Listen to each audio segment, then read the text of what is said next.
Yes, hello. Ito, nilinis ko yung jet niya.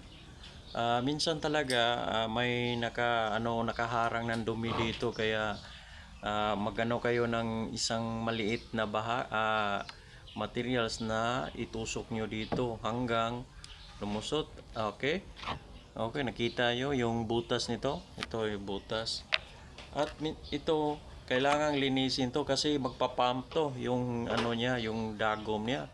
Kaya minsan ito mag-stuck to siya kasi medyo may ano na may medyo may yung anong tawag nito, yung dahilan na mag-stuck yung ano niya. Kaya kailangang linisin din lahat ng ito, lahat ng carburetor ito din, carburetor kailangang linisin. Okay? Ito na, binalik ko na yung ano niya, yung float niya eh. Ito. Kailangan talaga ito maglilibel eh. Kasi ito rin dahilan na maglilik yung ano niya, gasolina.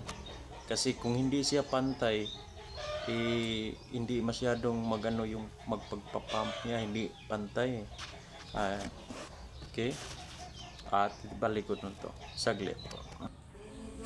Okay.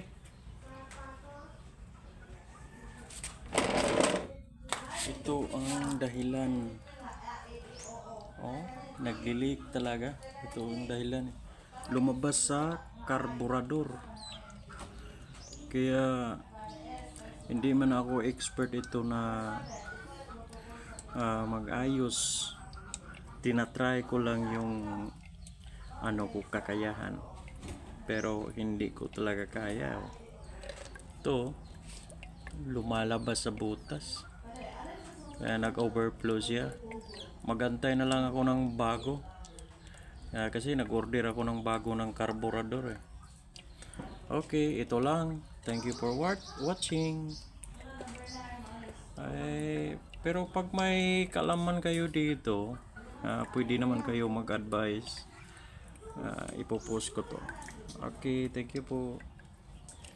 Kasi ito